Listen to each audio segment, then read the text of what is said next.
What does Buddy Holly Hall mean to Ballet Lubbock? Buddy Holly Hall at Ballet Lubbock is, quite simply just the beginning of a new era for Ballet Lubbock. In simple terms, it doubles our square footage, but the enhancement of the quality of that space is tenfold. But I think more importantly, Buddy Holly Hall allows Ballet Lubbock to realize its full potential, the full potential of our relationships with our community partners, our community engagement initiatives.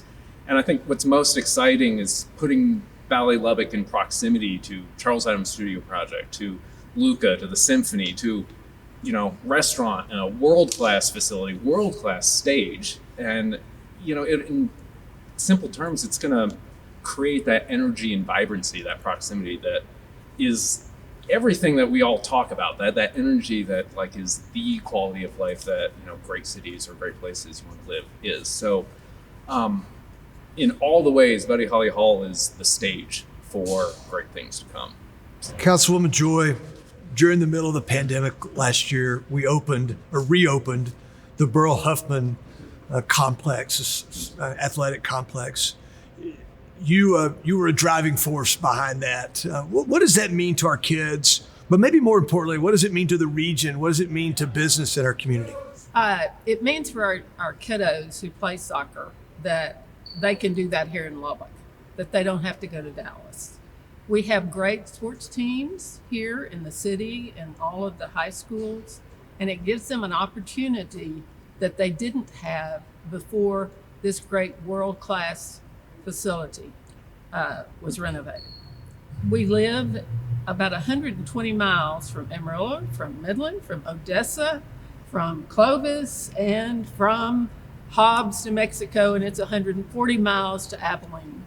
All of those cities have soccer kids who want to play, and they all want to come to Lubbock to do that. So for the economy, it means bringing people in.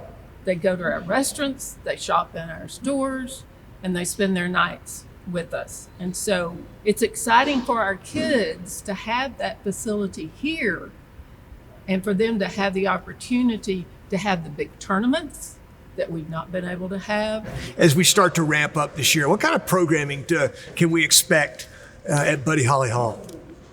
Well, to be able to bring this type of facility to Lubbock in 2021, it's just a bright spot of hope, I think, for the citizens of our community.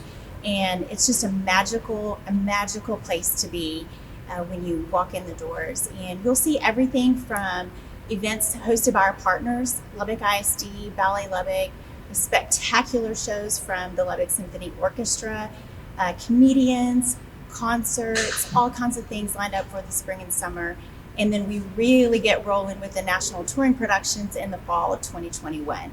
We'll have Broadway shows, we'll have big entertainments and big acts already on the books for the fall. So it's just so exciting, the things that we'll be able to bring to the community. Dan, how would you describe your feelings about 2021 in one word or just a few words? Having the ability to adapt, shift, being resilient. I know that's more than one word, but I think it's been such a unique time, and I think people are learning to, I think this has made everybody more aware of what's important to them.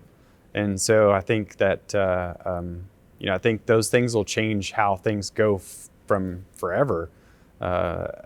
So I think people realized what Lubbock means to them and how great a place it is to live. Exactly what we're going through on days like today.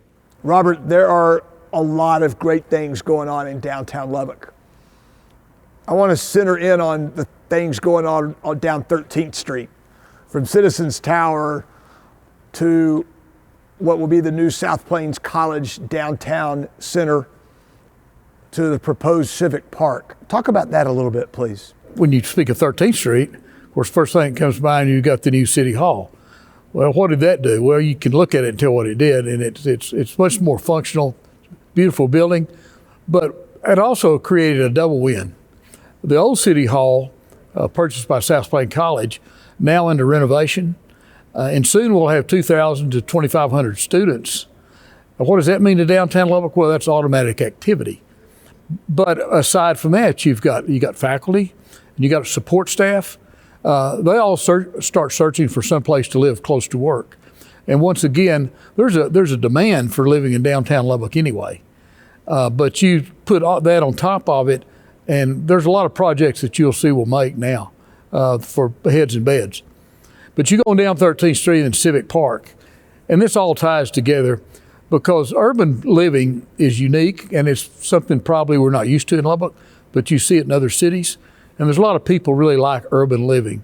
And urban living may be a little cramped, a little tight without your own yard.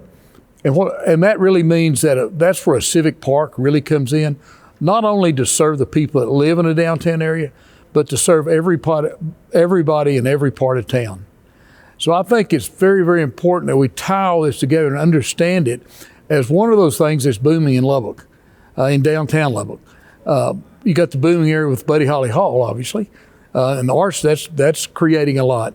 The Depot District is turning and changing, and it's creating a lot. So you've got a lot of areas now that are beginning to grow together. And when you take housing and you take the NTS building, you got a graduate student housing project that'll break ground September, October. You're really building the volume downtown that we need to sustain retail and the things that will follow the activity downtown. Robert, as downtown has changed, we see hotels now, we see multiple places to eat. Comment on what that means to our downtown and how it has revitalized things. Well, you look at downtown 5 years ago, even, especially 10 years ago. You look at downtown, it was nothing at night. You come down here now and there are blocks, you have to drive around and get a parking place in some areas. And that's because of all the activity with multiple new restaurants. And they're not just one type of restaurant. They're all kinds. You can have from very, very high-end, extravagant nights out to a really good meal, good home cooking meal. You've got 10 or 12 options now. You didn't used to have those. And you've got the Cotton Court Hotel. You've got another hotel coming up right off Avenue Q. You got the DoubleTree that opened. I'm going to leave something out, but you see all that activity. And yes, downtown is coming back. And I challenge anybody to find cities that, let's say, that are 300,000 and above, cities that size that are growing. Find one city that size that's growing that has not addressed their downtown. Now you can find larger cities than that have not addressed downtown, and they're all declining. So it's really that we're at the crossroads where it's at, which side do we want to be on? The status quo won't work. You've got to be on one side of the other, and I'll choose to be somebody that addresses downtown as an integral part of the city that pushes the city forward, rather than be downtown where they're not being addressed and it pushes the city down. Robert, when you think about 2021, how would you describe your thoughts in one word or just a few words? 2021 will be a pivotal year. I say it's the year to go. It's the year we go, because financing is coming back, private equity is coming back, everything's really set to go. And if we don't go in 21, we might miss it.